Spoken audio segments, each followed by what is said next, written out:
The moment the CEO's son smiled and called me outdated, I knew my seat was already gone. "I think this company needs a fresh wind," Damien said, leaning forward with practiced ease. "Something younger, faster, less attached to things that are slowly fading." No one interrupted him. I had been chief operating officer for 15 years. I had built the operational backbone that carried a $5 billion enterprise through acquisitions, regulatory storms, and more than one near collapse. Yet in that room, my history felt strangely irrelevant. Damien continued, voice smooth, confident. "Innovation doesn't wait," respectfully. "Some leadership styles belong to another era." A few board members nodded, not aggressively, carefully, as if they had rehearsed restraint. I glanced toward Nicholas, his father, the CEO. He studied the table instead of my face. "I'll be the fresh wind," Damien added, smiling wider. "I can take this company where it needs to go next." That was when I spoke. With that much confidence, I said evenly, "There's no reason to say no." The relief in the room was immediate. Someone exhaled. Someone else shifted in their chair. They thought I had surrendered. Damien looked pleased. "I appreciate your openness, Marjane." I nodded once. "I appreciate clarity." The board chair cleared her throat. "Then we're aligned on the transition framework." Aligned. Such a clean word for displacement. I watched hands move. Notes were taken. No vote was called. No debate invited. This was not a discussion. It was a performance. And Damien had already been cast. As the meeting adjourned, a director brushed past me and whispered, "They wanted it to look cooperative." I gathered my papers slowly. I wanted them to see that my hands were steady. They mistook composure for consent. What they didn't understand was that I was listening, not agreeing. And once you understand how a decision was made, you also understand how it will unravel. The story you are about to hear is a fictional work created by the writing team at Revenge AITA. While inspired by common workplace power struggles and corporate dynamics, all characters, companies, and events are fictional. This narrative is meant to explore themes of dignity, accountability, and quiet resilience, reminding us that true authority is earned through responsibility, not inherited through titles. Why do powerful people feel safer when you appear to accept your own erasure? The hallway outside the boardroom felt quieter than it should have. Conversations restarted in low, careful tones, the kind people use when they believe the outcome is settled. Nicholas walked beside me for a few steps. Not once did he look in my direction. "Good meeting," he said to no one in particular. I stopped walking. "If you're going to pretend this was spontaneous," I said, "at least have the decency to look at me while you do it." He hesitated, then turned. His smile was thin. "This isn't personal, Marjane. It never is," I replied, "until it is." He glanced down the corridor, checking who might be close enough to hear. "The board wants continuity without turbulence. Damien fits the narrative they need right now." "Narrative," I repeated, "not capability." His jaw tightened. "We're under pressure. So am I said. "The difference is, I don't confuse pressure with permission." He said nothing. Then he nodded once and walked away. I gathered my bag and headed toward my office. Halfway there, someone fell into step beside me. Ellen Rhodes, one of the independent directors. She had joined the board 2 years earlier. A former operations executive who still understood how real companies worked. "They wanted it to look cooperative," she said quietly. I didn't slow down. "How long has this been decided?" She exhaled. "Since the investor dinner in New York. Damien convinced them the company needed a generational reset. And I voted to delay," she said. That didn't last long. We stopped outside my door. She lowered her voice further. "They want a clean transition story. No conflict, no internal dissent." "I noticed," I said. Her eyes held mine. "Be careful. If you push back publicly, they'll frame it as resistance to change." "I've never resisted change," I said.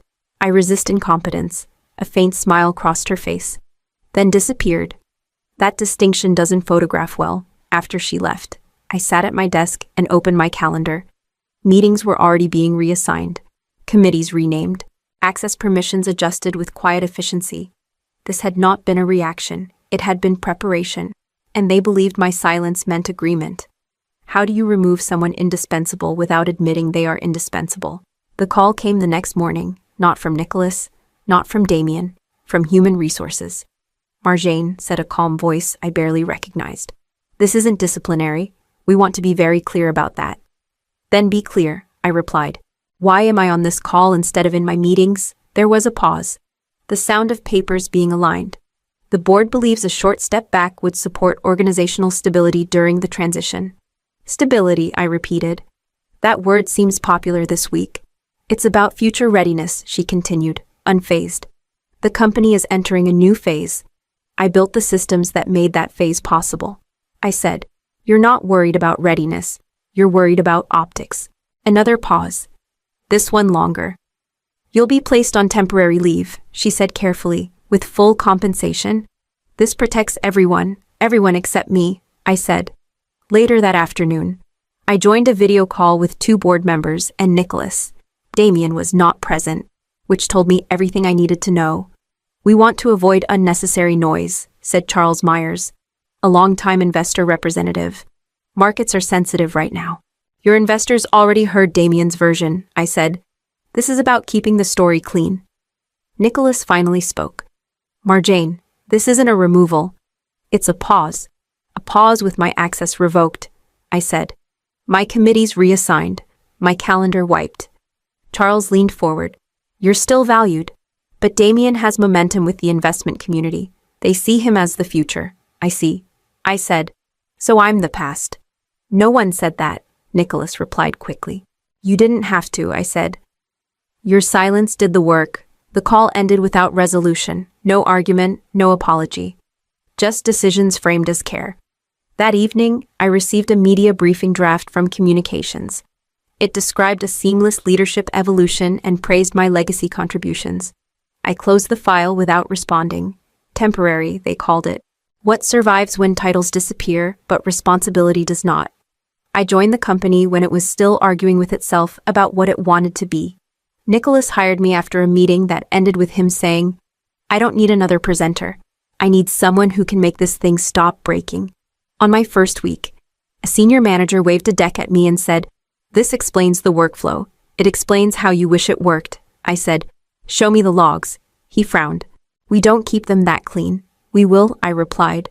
Or we'll never know why things fail. That was how it started. I didn't redesign titles or branding. I redesigned consequences. Every change left a trace. Every approval required a second set of eyes. Every shortcut came with a written risk that someone had to sign their name to. A year later, a client threatened to walk after a routing failure cost them a week of production. Their operations director flew in furious.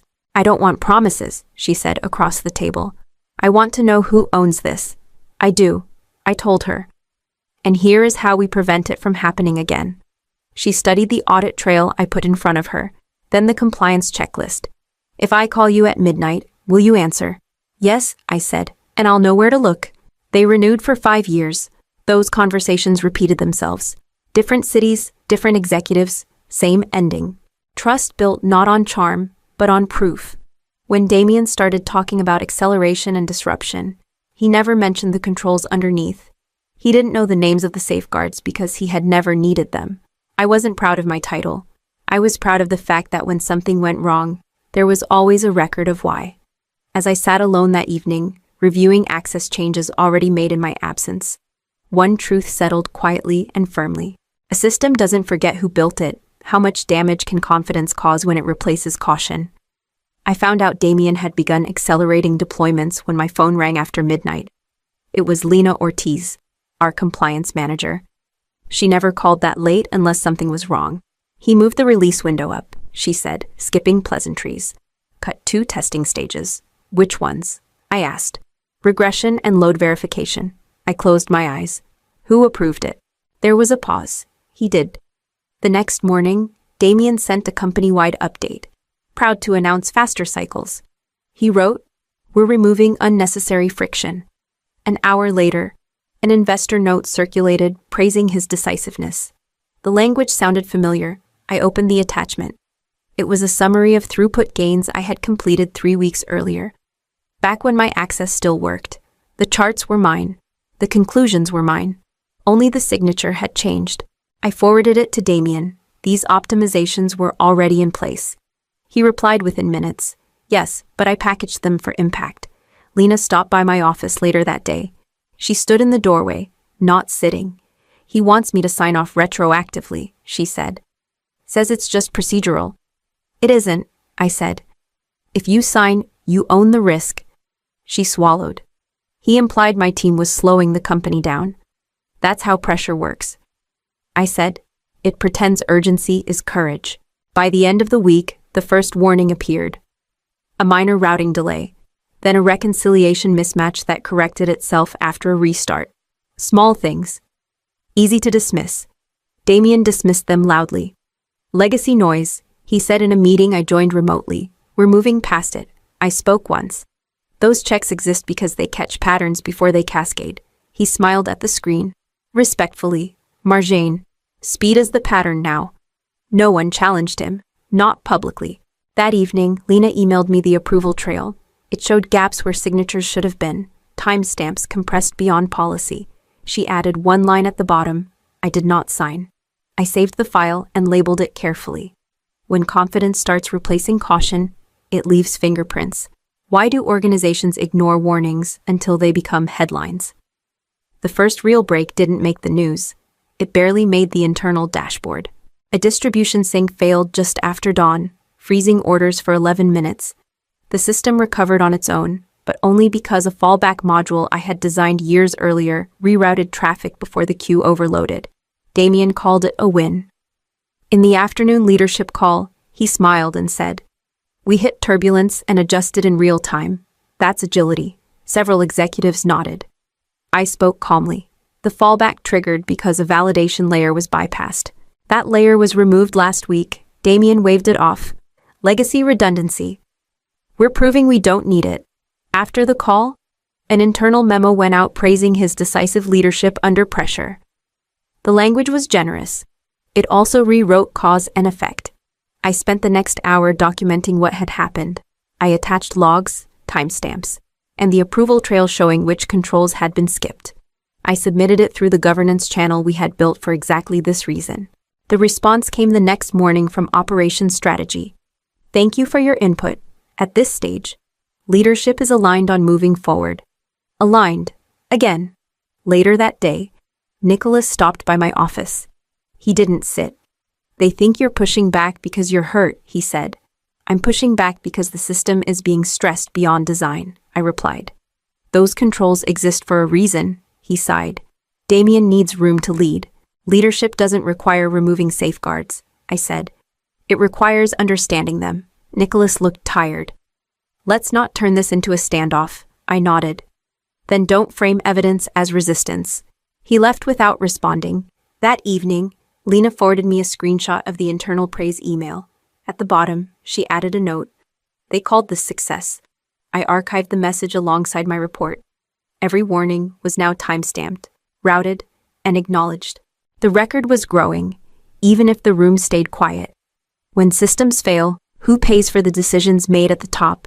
The outage began before sunrise and spread faster than the alerts could keep up. Orders stalled. Tracking froze. Client support lines flooded within minutes. Damien called an emergency briefing. This is exactly what happens when you rely on legacy architecture, he said, voice sharp with certainty. We inherited fragility. I unmuted. The failure occurred in the new routing layer added last week. The legacy safeguards were bypassed. He didn't look at the data I shared. Those safeguards slowed us down. This proves my point. Within an hour, clients were on the line. One operations director spoke without preamble. We missed shipments across 3 facilities. Who owns this? Damien answered before anyone else could. We're correcting issues rooted in old design choices. The word old landed where it was meant to. That afternoon, the board convened without me. I was informed afterward by email. To reduce confusion during remediation, it read, Marjane will remain distanced from day-to-day operations. I called Nicholas immediately. You know that's not accurate. He exhaled. They need a clean message. A clean message that points away from the decision-maker, I said, and toward me. Your absence created uncertainty, he replied, not meeting my eyes when we spoke in person. That's how they're framing it. I submitted warnings. I said, they were acknowledged. He nodded once. Acknowledged isn't the same as followed. The next client call was colder. We were told this disruption stemmed from legacy processes. A procurement lead said, "Is that true?" I chose my words carefully. The system performed exactly as designed until new changes removed critical checks. There was a pause. Then why are we hearing your name attached to the failure? Because it was useful, I thought. Because it redirected blame without admitting error. By evening, my access was fully revoked. My calendar emptied. My inbox fell silent. The company had erased my role, but not my shadow. What does loyalty cost when it's demanded instead of earned? Nicholas asked me to meet him after hours. He didn't call it a meeting. He said he needed a favor. "I want you back," he said as soon as we sat down. "Not officially, just long enough to stabilize things." "Stabilize," I repeated. "You mean fix what your son broke?" He leaned forward, lowering his voice. "Damien is under extraordinary pressure. The board is nervous. Clients are restless. If you step in quietly, we can get through this." "Quietly?" I said. "Without a title, without authority, without accountability." "You don't need any of that," he replied. "You just need to help." I watched his hands as he spoke. They were shaking. "You're asking me to do the work while he keeps the credit," I said. "And when it works, he's the visionary. When it fails, I'm the legacy problem." He didn't deny it. "This isn't about credit, it's about the company." "It stopped being about the company when truth became inconvenient," I said. Nicholas rubbed his forehead. "If this blows up publicly, it will destroy him." "He is not a child," I said. "He chose to lead. He's my son," Nicholas said, finally meeting my eyes. "And you're the only one who can prevent lasting damage." I let the silence sit between us. "You taught me that accountability is the foundation of any system," I said. "You said shortcuts always surface. Now you want me to bury the evidence so he can survive the consequences." "That's not fair," he said. "It's precise," I replied. "You're asking for invisible labor, for loyalty without recognition, for silence in exchange for proximity." Nicholas stood. "If you walk away now, everything we built together will fracture." I rose as well. What we built depended on integrity. I won't trade that for access. He looked older when I left. I walked out knowing exactly what my refusal would cost them. What happens when reality stops cooperating with appearances? The first call came from a client Damien trusted to stay quiet. "We're freezing the deployment," the operations director said. "Until Marjane signs off?" "I'm not in that role anymore," I replied. There was a pause. "Then we freeze." By the end of the week, 3 more followed. Different industries, same message. No escalation, no threats, just refusal. Inside the company, the exits began to whisper before they spoke. Daniel Cho, one of the senior engineers, left his badge on my desk. He didn't send a goodbye email. "I can't keep approving things I know are unsafe," he said when I called him. "This isn't engineering anymore, it's theater." 2 others resigned within days. Quietly, no announcements. Their absence did more damage than any headline could. The board finally requested a full audit review. Not because they wanted truth, but because they needed an explanation that held. The audit trails did their job. Approval chains compressed beyond policy. Compliance signatures missing. Emergency overrides stacked without justification. Each shortcut dated. Each decision owned. Damien sat through the review without interrupting. When he spoke, his voice sounded different. "We were moving fast," he said. "The market demanded it." A board member leaned forward. "The market did not demand that you bypass internal controls." Another added. "Clients demanded oversight. You removed it." No one mentioned my name. They didn't need to. The record spoke clearly without me. Later, Nicholas called. "They're restructuring leadership responsibilities," he said. "They want you involved again." "Involved how?" I asked. "As a consultant, transitional authority. Authority without accountability," I said. "That's not involvement," he sighed. "Damien doesn't have the room he thought he did. He spent it," I replied. "Confidence is easy to burn." The next morning, the investor briefing shifted tone, less vision, more caution. Damien's updates grew shorter, fewer promises, fewer smiles. Trust did not collapse loudly. It withdrew. And when it did, there was nothing left to perform with. Do you really lose something if it cannot function without you? The board didn't ask me to return to my old title. They offered something safer. Advisory authority, Charles said, sliding a document across the table. Limited scope, clear boundaries. I didn't touch the paper. You're asking me to stabilize what you chose not to protect. Nicholas looked at me with tired eyes. The company will survive, he said. Smaller, more cautious. I know, I replied. Survival was never the issue. Damien wasn't in the room. He hadn't been for weeks. His name still appeared on org charts, but decisions no longer passed through him. That was how his influence ended. Not with a scandal. With absence. I declined the offer. Instead, I met with the people who had quietly reached out while everything was shaking. Engineers who wanted to build without shortcuts. Compliance leads who refused to sign lies. Clients who said the same thing. Again and again. We trust how you work. One of them told me, not where you sit. The company recalibrated without me. Contracts were revised. Ambitions narrowed. The $5 billion narrative softened into something more modest and more honest. What I carried away wasn't confidential data or leverage. It was alignment. The systems I built lived on in principle, even when rewritten elsewhere. The people who mattered followed clarity, not logos. Nicholas called one last time. I wish I'd handled it differently, he said. So do I replied. But wishing doesn't repair foundations. He didn't argue. When I started again, it wasn't with a launch announcement or a press release. Just a small team, clean rules, and the same discipline I had always believed in. Reliability before speed. Accountability before praise. The lesson I took with me was simple and costly. Confidence can open doors, but only integrity keeps them standing. Titles fade, narratives change. What endures is the work that holds when no one is watching. The day the CEO replaced me with his son was the same day he thanked me for saving his company. My name is Ellen Harper, and for the past year, I had been the person everyone called when something broke, when a client threatened to leave, when the numbers stopped making sense. I was the one who built the software that kept the company breathing. I wrote it line by line, tested it myself, and stayed awake night after night fixing problems no one else understood. When I arrived, the company was bankrupt in everything but paperwork. When that year ended, it was reporting 9-figure profit for the first time in its history. That morning, the CEO stood in front of the staff and said my name only once. Ellen has done excellent technical work, he said, smiling politely.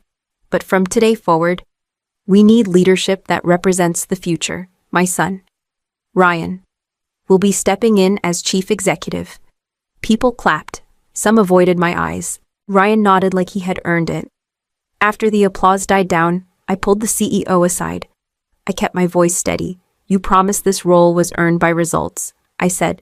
You've seen the numbers. You know who built this. He laughed. Not loudly, but enough to make his point.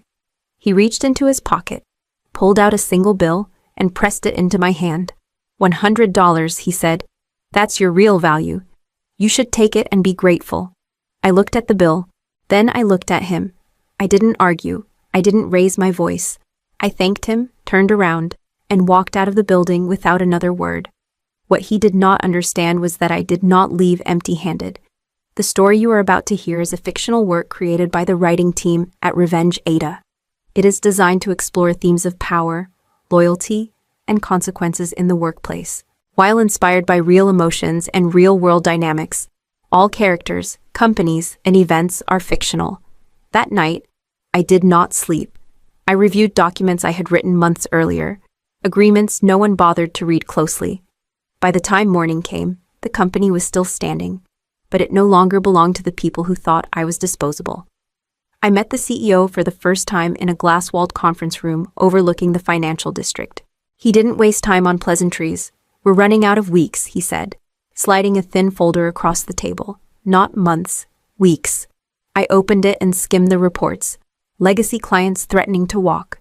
Systems patched so many times no one remembered what the original code looked like. Missed deadlines. Penalty clauses. This is unstable, I said. One bad day could shut everything down.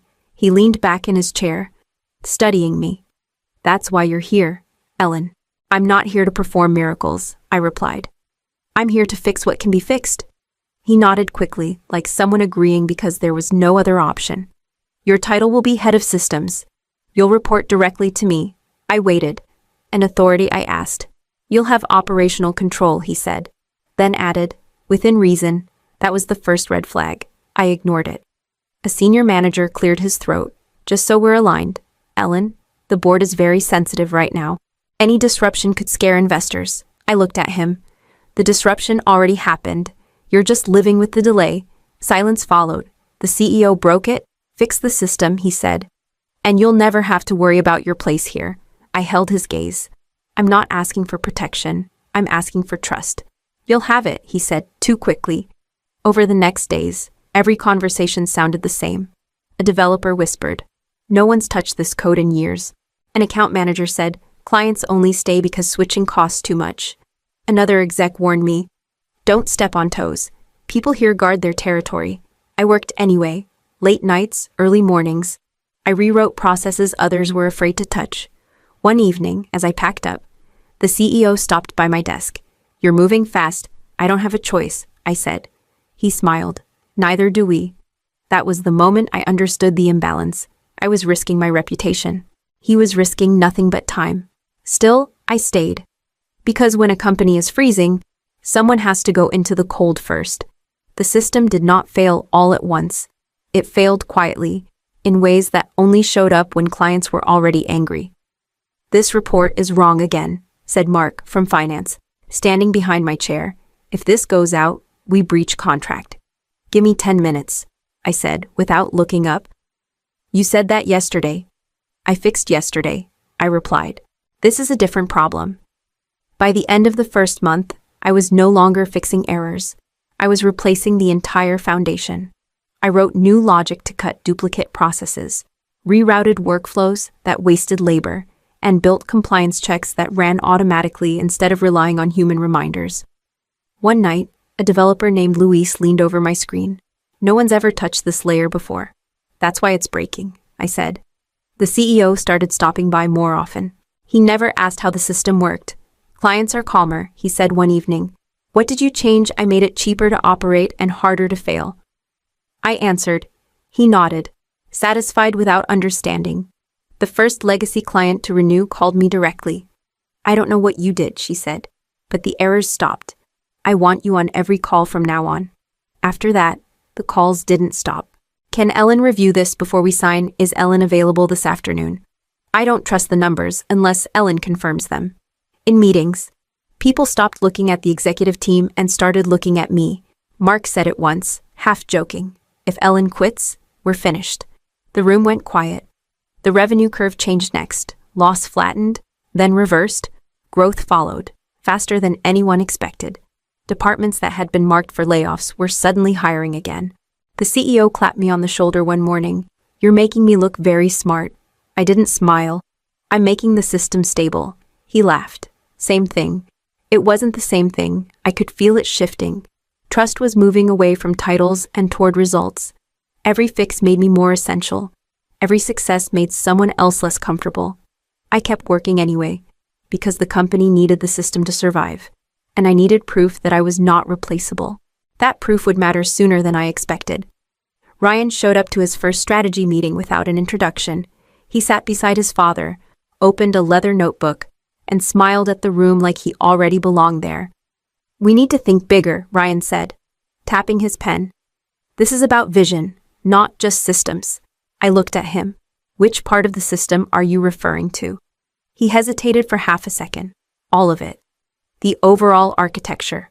That architecture is what's keeping our largest client compliant, I said. If you want changes, we need specifics. Ryan glanced at his father. The CEO cleared his throat. Ellen, let's not get too deep into details right now, he said. We're talking direction. Direction. That word started replacing answers. In the weeks that followed, my calendar changed. Meetings I used to lead were moved without notice. Decisions were made before I was informed. During one review, I spoke up. This rollout schedule ignores the testing window. Ryan waved a hand.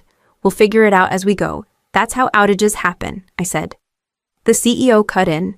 Let's stay flexible. After the meeting, I passed the conference room and heard my name. She's very capable, the CEO said quietly. But she's technical. Ryan replied. Exactly. We need someone who can inspire confidence. Investors don't care about code. She's done her part, the CEO said. Now we need leadership. I stepped away before they saw me. Later that day, Mark from finance stopped by my desk. You're not on the executive review anymore. I wasn't told, I said. He lowered his voice. Between us, this doesn't feel accidental. Ryan started presenting numbers I had prepared. He skipped explanations and spoke in polished phrases.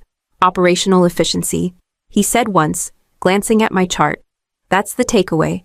Afterward, he leaned toward me. You should be proud. This wouldn't exist without you. It wouldn't function without me either, I said. He smiled politely. That's not how leadership works. That was when it became clear. My work wasn't the problem. My influence was. Results had given me leverage, and leverage made them nervous. From that moment on, I stopped expecting fairness and started paying attention to control. The CEO took the microphone with a practiced smile, the kind meant to reassure people who had already made up their minds. This year has been extraordinary, he said. What we've achieved together proves what teamwork can do. Teamwork. He let the word hang there. Broad enough to mean nothing. He thanked the sales department. He thanked operations. He thanked the board for their patience during challenging times. My name did not come up once. I stood near the back with the engineers. Luis shifted beside me. Did he forget you? He whispered.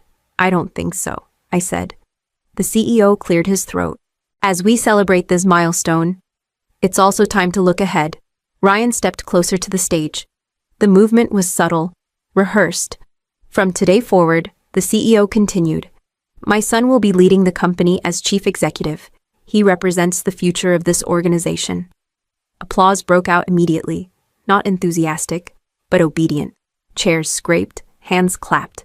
I felt every sound hit me at once, then fade. Ryan nodded, soaking it in. He didn't look at me. I stayed where I was. My body felt heavy, like the floor had shifted just enough to throw off my balance. Mark glanced back, his expression tight. No one said my name. No one explained anything. When the clapping stopped, the CEO raised his hand again. This transition has been carefully considered, he said. Our technical foundation is solid, and now it's time for strategic leadership. That was it. No discussion, no acknowledgement, no warning. Ryan took the microphone. I'm excited to build on what's been started here, he said. We'll be moving fast. People turned toward the bar. Conversations resumed, louder than before, as if nothing had happened. Louis leaned close. Are you okay? I nodded once. I need a minute. I walked toward the exit, my ears ringing, my mind painfully clear. This was not a mistake. It was too clean, too public, too final. By the time the doors closed behind me, I understood something important. You don't announce a decision like that unless it has already been decided for a long time. I found the CEO alone in his office. Jacket off, tie loosened.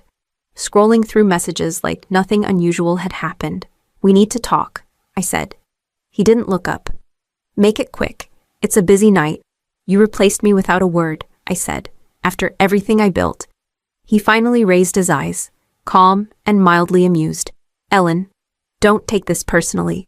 I didn't realize there was another way to take it, he sighed, as if explaining something obvious to a child. You were brought in to fix a problem. You fixed it. That doesn't make you permanent. Permanent, I repeated. I ran this system.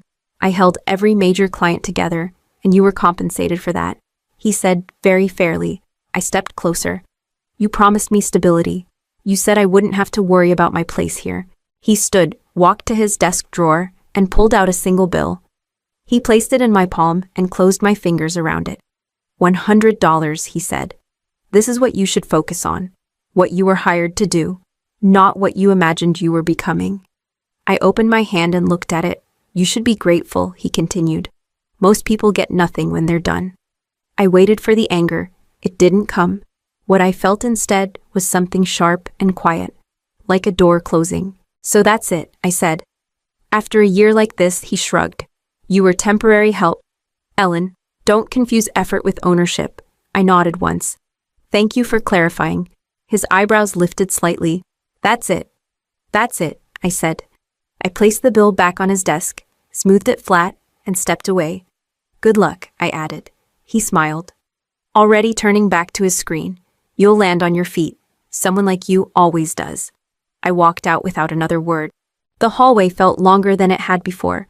My phone buzzed with messages I didn't answer. I went straight to my desk, packed only what I needed, and left the building quietly. Outside, the night air was cold and steady. I folded the $100 carefully and slipped it into my wallet. Not as payment, as a reminder of exactly who they thought I was. I submitted my resignation before midnight. No speech, no accusations. Just a single sentence confirming my departure, effective immediately. Human Resources replied within minutes, formal and relieved. Luis caught me at the elevator. You're really leaving? Yes, I said. That's it. His voice dropped. After everything, that's it, I repeated. He shook his head slowly. They're making a mistake. They already did, I said, and stepped inside. By morning, my access badge no longer worked. I expected that. What I didn't expect was how quiet everything felt. No calls, no messages from leadership. Just a few short texts from coworkers who didn't know what to say. Mark wrote, "I'm sorry." Another message followed. "This doesn't feel right." I didn't respond. Around noon, my phone rang.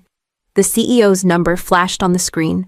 I let it go to voicemail. That night, I opened my laptop and logged into a system I still had full authority over. Not theirs. Mine. The contracts were exactly as I remembered. Clear language, clean signatures, clauses no one had questioned because no one thought they would matter. I activated the first notice with a few keystrokes, then the second. Each one triggered automatically, timed and compliant. No warnings were sent, no alarms sounded. I didn't delete anything. I didn't lock anyone out. I simply withdrew what I was no longer obligated to provide. At 11:30, my phone buzzed again. The CEO, this time by text. "We need to talk." I placed the phone face down and closed my laptop. I didn't feel victorious. I felt calm. Calm in a way that comes from preparation, not anger. They believed silence meant surrender. They believed I had walked away empty-handed. That belief would last until the morning. My phone started ringing just after 9. I let it ring twice before answering. "Ellen," the CEO said, breathless. "We have a situation, I'm aware," I said. "The system isn't responding. Transactions are stuck. Clients are calling nonstop. It's responding," I replied, "just not to you." There was a pause. "What does that mean?" "It means the licensing period ended," I said, "and I am no longer obligated to extend it." "That's not possible," he snapped. "You can't just shut us down." "I didn't shut anything down," I said evenly. "I withdrew access. There's a difference." I heard another voice in the background. "Ryan, tell her to fix it," he said. "This is getting out of hand." The CEO covered the phone. "Ryan says the team is working on a workaround." "Which team?" I asked. Silence. "The developers didn't come in," the CEO said finally. "No one can reach them. They don't work for you," I said. "They work for my company. Their contracts ended when mine did." Ryan's voice rose. "That's not how companies work. That's exactly how contracts work," I said. A notification chimed on my screen. A message from a client I recognized immediately. "We are pausing operations until Ellen Harper confirms system stability." Another followed, then another. The CEO's voice cracked. "We're losing control of this." "No," I said. "You already lost it." Ryan grabbed the phone. "You're doing this out of spite." "I'm doing this because you thought leadership was interchangeable." I said. "It isn't." He scoffed. "We'll replace you." "You already did." I replied. The line went quiet. By noon, the board was calling emergency meetings. By mid-afternoon, Ryan stopped giving orders and started asking questions he couldn't answer. I sat at my desk, watching the notifications roll in, not with satisfaction, but with certainty. They had mistaken ownership for understanding, and now the company was learning the difference, one silent system at a time. The CEO asked me to meet him that afternoon, not in his office, in the smaller boardroom, the one without windows. He stood when I entered. Ryan was already there, pacing. "You did this on purpose," Ryan said the moment he saw me. "You're sabotaging the company." I took a seat and placed something on the table between us. A single bill, folded once, $100, I said. "You gave this to me and called it my value." The CEO looked at it, then away. "This isn't the time for theatrics." "It's exactly the time," I replied. "Because now we're going to be honest. He exhaled slowly. What do you want? I don't want anything, I said. I'm here to explain what happens next, Ryan scoffed. We'll replace your system. We'll hire someone else. You've been trying since this morning, I said. How's that going? He opened his mouth. The CEO raised a hand. Ryan stopped. I leaned forward. You have two options. Option 1, you keep your son in charge. The company doesn't collapse today. It just bleeds. Clients leave one by one. Regulators start asking questions. You spend the next year explaining why everything that worked suddenly doesn't. The CEO swallowed. Option 2, I continued. You reverse the announcement, publicly. You restore my authority over the system and operations. I relicense the software. The developers return. Clients resume service. Ryan slammed his hand on the table. You can't blackmail us like this. This isn't blackmail, I said. This is leverage you ignored when it was quiet. The CEO turned to his son. Enough. Ryan stared at him. You're choosing her over me. I'm choosing the company, the CEO said. He reached for the folder I had placed beside the bill. His hand shook as he signed. This decision will be corrected, he said quietly. Effective immediately. I stood. Send the notice, then I'll restore access. He nodded once. As I walked toward the door, I heard Ryan say my name. I didn't turn around. The paper on the table felt heavier than victory. The announcement went out within the hour, short, precise, correcting the earlier decision and restoring operational authority to me. No explanations, no apologies. Ryan cleared out his office before the end of the day. He didn't argue this time. He avoided eye contact, nodded stiffly to a few people, and left without saying goodbye. By the following week, his name was quietly removed from internal documents. No scandal followed him, only silence and a reputation that no longer carried weight. The CEO stayed, but not in the way he once had. He stopped issuing directives and started asking questions. Months later, he stepped back entirely, citing personal reasons. His legacy settled into something smaller than he had planned. Defined not by growth, but by a lesson learned too late, I remained, not as a favor, not as a compromise.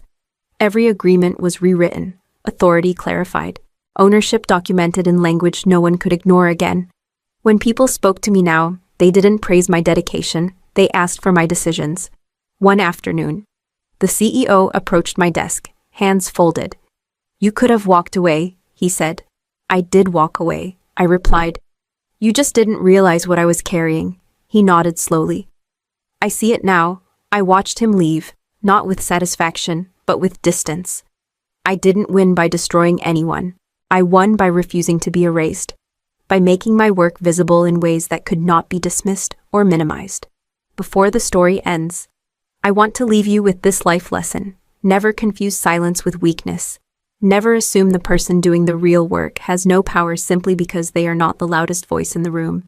Titles can be handed out. Respect cannot. And your true value is not what someone offers you in dismissal, but what remains when you choose not to disappear. Fire her. My team only needs young people. The words landed clean and sharp, like they had been rehearsed. The CEO's son didn't raise his voice. He didn't need to. He simply pointed at the screen, at the line that carried my name, and leaned back as if the decision had already been processed. No build-up, no warning. For a moment, no one spoke. I felt the silence before I felt anything else. Chairs stayed still, pens stopped moving, eyes slid away from me and fixed themselves on the table, the wall, anywhere that wasn't my face, everyone except legal. The company attorney's shoulders stiffened, just slightly, like someone bracing for impact. I straightened in my chair. Did legal sign off on this, I asked? He smiled, the kind that comes with borrowed confidence. This isn't a legal issue. It's a cost issue. A cost issue, I repeated. You're too expensive. Celia, he said, and frankly, outdated. We're building something faster, younger. I had worked in that building long enough to recognize the moment when a room decides who matters and who doesn't. I closed my notebook, slow and deliberate, and stood. My voice surprised even me with how steady it sounded. Then you should remember to read the company history, I said. He laughed, short and dismissive. We're not a museum. I didn't respond. I collected my badge from the table and turned toward the door. Behind me, I heard someone clear their throat. Legal again. Too late. As I reached the hallway, my phone vibrated once in my hand. A calendar alert. Standing weekly meeting. I dismissed it without reading. My name is Celia. I had been there long before he learned how to pronounce the firm's clients correctly. I didn't walk out in anger. I walked out because the decision had already been made, and not by me. Before the elevator doors closed, I heard my name one last time. Softer now, uncertain. Wait, someone said. I didn't turn around. The story you are about to hear is a fictional work created by the writing team at Revenge AITA. It explores power, silence, and the cost of underestimating people whose work keeps systems standing. Any resemblance to real individuals or companies is coincidental. The purpose of this story is not to glorify revenge, but to examine accountability, dignity, and the consequences of careless authority. The elevator descended, and with it, the version of my job they thought they understood. People always assumed I managed a team. That was the first mistake. You don't have direct reports, right? Someone from HR once asked me, years ago, flipping through my file. No, I said. I design what keeps everyone else from breaking the law. She blinked, unsure if I was joking. I wasn't. After the firm nearly collapsed during the post-crisis restructuring, they didn't need another manager. They needed someone who understood how regulators thought, how audits unraveled, how one bad assumption could turn into a federal investigation. That was how I was brought in. Not with fanfare, with urgency. I still remember the first meeting back then. The room smelled like burnt coffee and fear. If this fails, the CFO had said quietly, we don't survive the year. So I built systems, compliance frameworks that could explain themselves, risk controls that flagged problems before clients ever noticed, transition architecture designed to hold up when leadership changed, when markets panicked, when people made decisions they didn't fully understand. Can this scale? One executive asked. It's built to endure, I replied. Those are not the same thing. Over the years, people stopped asking how it worked. They only noticed that it did. Audits cleared faster. Regulators stopped calling. Clients stayed calm during volatile quarters. The silence was my success. I was never optimized for growth decks or slide presentations. I was optimized for survival. When the CEO's son joined, he barely acknowledged me, once, in passing. He said, so you're more back office than strategic. I looked at him and said, I'm the reason strategy doesn't turn into litigation. He laughed. Assuming it was a joke, it wasn't. I had been hired before his father handed him a badge, before the firm renovated the executive floor, before innovation became a buzzword instead of a necessity. My role was never designed to be visible. It was designed to be irreplaceable. And that was the part he never bothered to learn. His name was Evan Caldwell, and everyone said it with a pause, like the last name needed room to breathe. Evan will be overseeing operational alignment moving forward. The CEO announced the day his son joined, voice proud, careful. He's here to modernize how we think. Evan nodded, already smiling, already confident. Fresh suit, fresh language. We need to trim inefficiencies, he said in his first meeting. Anything that doesn't scale needs to be questioned. I waited. Then I asked. Questioned by whom? He looked at me, amused. By leadership. Legal shifted in her seat. Evan didn't notice. He spoke in numbers pulled from spreadsheets he hadn't built. Headcount ratios, cost curves, salary bands. Once, he said my name while pointing at a slide and added, this role costs more than some entire teams. It also keeps those teams out of regulatory hearings, I said. He laughed lightly. You always bring things back to risk. Because risk is what ends companies, I replied. After that, he stopped inviting me to planning sessions. I found out later they were labeled innovation briefings. Legal wasn't invited either. One afternoon, I passed his office and heard him say, we don't need to get bogged down in legacy context. We're building forward. Later that day, I ran into the general counsel in the elevator. He skipped the historical briefing again, she said quietly. He thinks history is optional, I said. She didn't smile. It isn't. Evan never asked who designed the systems he wanted to optimize. Never asked why certain clauses existed. Never asked what had almost destroyed the firm years ago. He assumed authority came with answers. Once, During a budget review, he said directly to me, "Titles matter here. Mine carries weight." I met his gaze. "Titles are borrowed," I said. "Outcomes are earned." He stared at me for a second, then looked away, dismissing me with a shrug. That was the moment I understood something clearly. He didn't know where his power came from, and worse, he didn't think he needed to. I wasn't in the room anymore, but I knew exactly what happened the moment the door closed behind me. The meeting didn't continue. "Hold on," the general counsel said, her voice cutting through the space where my chair had been. "What exactly did you just do?" Evan exhaled sharply. "I made a personnel decision. We're moving on." "No," she replied. "You made a declaration. Those are not the same thing." HR finally looked up from her tablet. "Is this an immediate termination?" "Yes," Evan said. "Effective today." There it was. Clean, spoken, recorded. The general counsel didn't argue. She turned to HR instead. "Freeze the process." Evan frowned. "Excuse me," I said. "Freeze it," she repeated. "No paperwork, no notifications, no system changes." "This is getting dramatic," Evan said. "She's an employee, not a shareholder." The general counsel met his eyes for the first time. She came through the acquisition. Silence. The CEO shifted in his seat. "What acquisition, Pinnacle?" she said. "Post-crisis restructuring, Boston office expansion." Evan waved it off. "That was years ago. That has nothing to do with now." "It has everything to do with now," she said calmly. "HR. I need Celia Wren's full personnel file, not the summary, the original." HR hesitated, including the acquisition appendix. "Yes." "And the transition agreements." "Yes." Evan laughed once, sharp and irritated. "You're acting like she's radioactive." "No," the general counsel said. "I'm acting like she was hired for a reason." The CEO leaned forward. "What reason?" She didn't answer him right away. She was already scrolling through her phone, typing with one hand. "I'm calling compliance," she said, "and finance." "For what?" Evan asked. "To make sure we understand what you just triggered." "I triggered efficiency," he snapped. "That role was outdated." She looked up then. "That role was protected." HR swallowed. Protected how the general counsel closed her phone. "That's what we're about to find out." The room stayed quiet after that. No one moved, no one spoke, and somewhere between legal opening the file and HR locking the system, the decision Evan thought he controlled stopped belonging to him entirely. I wasn't in the room, but later that night, the general counsel called me. Her voice was controlled, careful. "Celia, I need to confirm something. When you were brought over during the Pinnacle restructuring, do you remember signing an addendum?" "Yes," I said. "It was part of the transition package." "Do you remember the clause number 4.9, subsection C?" There was a pause on the line, papers shifting. A breath held too long.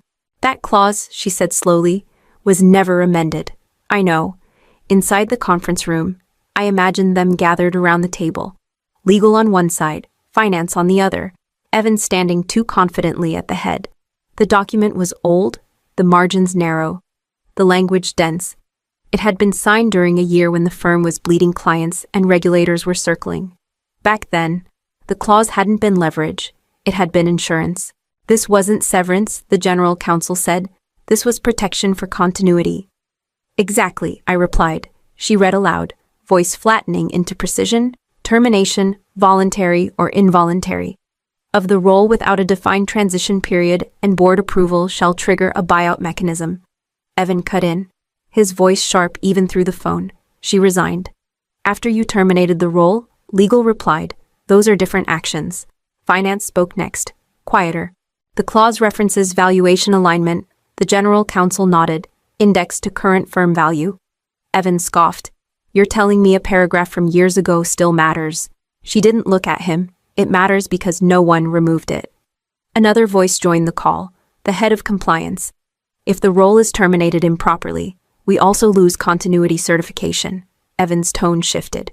"You're overreacting." "No," legal said. "We're recognizing exposure." Silence followed. Not awkward, heavy. The general counsel cleared her throat. "This cannot be undone retroactively." I closed my eyes, phone warm against my ear. I warned him to read the company history. She exhaled. "You did." In that moment, the clause stopped being a footnote. It became a boundary no one had respected, and a line no one could now step back across. The general counsel called me back the next morning. No greeting this time. "We've run the numbers," she said. "This isn't emotional. It's arithmetic." I listened. "The clause doesn't care why the termination happened," she continued. "Only how." From the other end of the line, I could hear Evan's voice cutting in. She walked away. "That matters." "It doesn't," legal replied, calm and exact. "You terminated the role. On record. The sequence is clear." Finance spoke next, measured. "The buyout mechanism ties to current valuation, not base compensation." Evan laughed, sharp. "That's not severance." "It's not," legal said. "Severance would have been cheaper." A chair scraped. Someone sighed. The trigger was immediate termination without board approval or transition. Finance went on. "That activates alignment across deferred compensation, equity protection, and continuity guarantees." Evan snapped. "Say it in English." Legal didn't look at him. "It means the clock started the moment you said effective today." Another pause. Then finance again. "Total exposure calculates to 50 million. The word hung there, heavy but precise. Evan's voice dropped. "That's impossible. It's documented." Legal said, indexed, audited, signed. By who he demanded. "By the board you skipped," she answered. "During the Pinnacle restructuring, I finally spoke. I asked you to check with legal." Silence answered me. Evan tried again, softer now. "We can reverse it, rehire her, call it a misunderstanding." Legal shook her head. I could hear it in her voice. "You can't unring a bell. The termination is recorded. Compliance logged it. HR froze it after, not before." Finance added, "Reinstatement doesn't negate the trigger." Another voice joined. "The head of compliance. Continuity certification is already flagged." Evan swallowed audibly. "So what are our options?" Legal closed the folder, execute the buyout, or compound the exposure. No one argued after that. The number didn't need emphasis. It had done its work, cleanly and completely. The room changed the moment he walked in. No announcement, no small talk. Just the sound of the door closing and chairs straightening as if pulled by instinct. The CEO didn't look at the screen first. He looked at his son. "What happened?" he said, not asking, while I was gone. Evan spoke quickly. "We're streamlining, making the team younger, more agile." The CEO nodded once, then turned to legal. "Did the board approve a termination?" "No," the general counsel said. "The role was terminated verbally, effective immediately." The CEO's eyes shifted back to Evan. "Did you read the company history?" Evan hesitated. "That's not relevant to—" "It's the only thing that's relevant," the CEO said. His voice wasn't loud. It didn't need to be. "This firm didn't survive because we were young. It survived because we remembered what almost killed it." Evan tried again. "She was too expensive." The CEO held up a hand. "You don't get to decide cost without understanding risk." Finance spoke carefully. "The exposure is quantified. 50 million. The CEO didn't flinch. And the trigger, improper termination." Legal said, "No transition, no approval." The CEO closed his eyes for a moment. When he opened them, he didn't look angry. He looked tired. "Celia built the safeguards that let us grow," he said. "You optimized the one role that was never meant to be optimized." Evan's voice cracked. "I was trying to lead." "You were trying to act," the CEO replied. "Leadership starts with knowing what you are not allowed to break." He turned fully toward his son then, and the room went still. "Your job," he said, each word deliberate, "is to choose, not to fire." Evan opened his mouth. Nothing came out. The CEO looked at legal.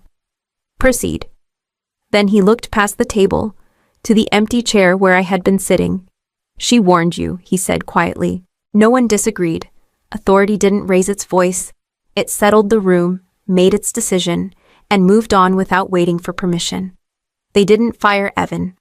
That decision came quietly, buried under language that sounded polite enough to fool anyone who hadn't spent years inside Boston boardrooms. "Effective immediately," the CEO said. "Evan will transition into a strategic development role." No one congratulated him. Legal slid a document across the table. "Budget authority is reassigned." Finance added, "All hiring approvals revert to executive review." HR didn't look up when she said, "Performance oversight will be limited to internal projects." Evan stared at the paper. "So I still have my title?" "Yes," the CEO replied. You keep the title. Evan exhaled, relieved too early. Then this is temporary. The CEO shook his head once. It's structural. Silence followed, thick and unmistakable. Titles mattered in this city, but influence mattered more.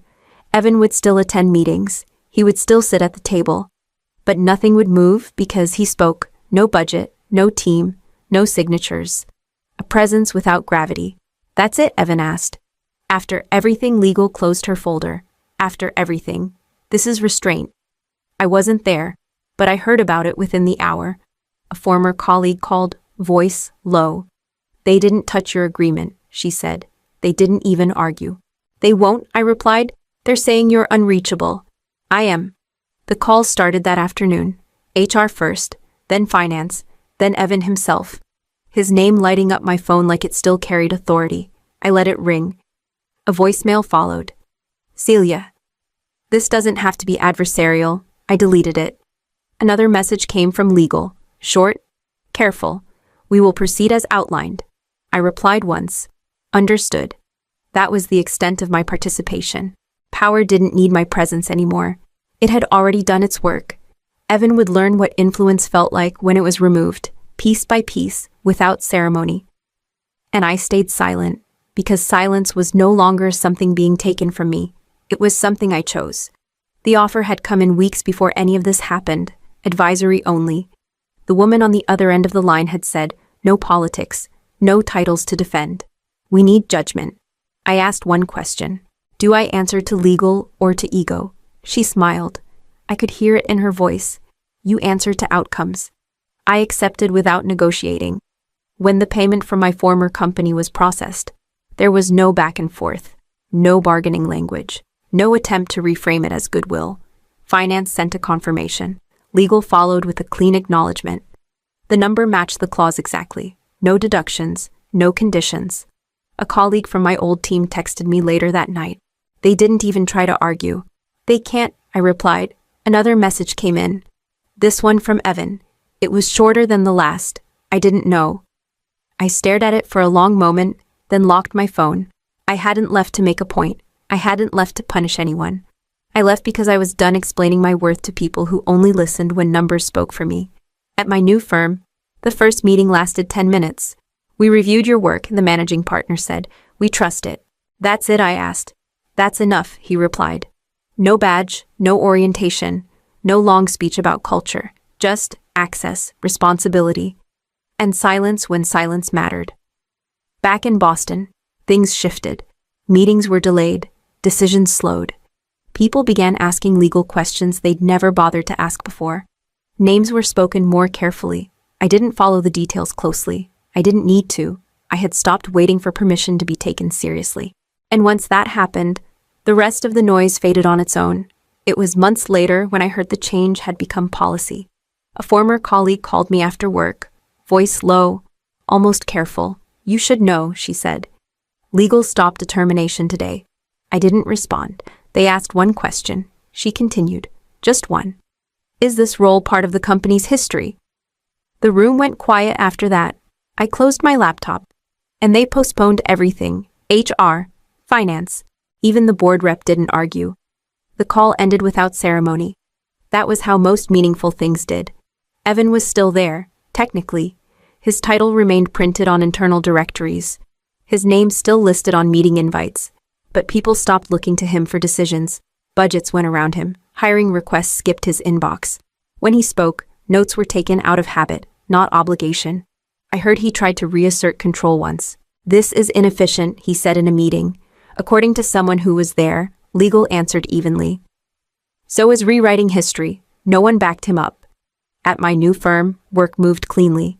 Decisions were short. Conversations were precise. Do you need more time? A partner asked me one afternoon. No, I said. I need clarity. Then you have it, he replied. I never celebrated what happened. I didn't frame it as victory. I treated it the way I treated every system I ever built. Identify the flaw, correct the process, move on. The company learned something it couldn't unlearn, not from a lawsuit, not from a scandal, from a line buried in an old agreement that finally did what it was meant to do. Here is the lesson I took with me and never forgot. Real value does not announce itself. It protects quietly, endures pressure, and leaves a mark only when it is ignored.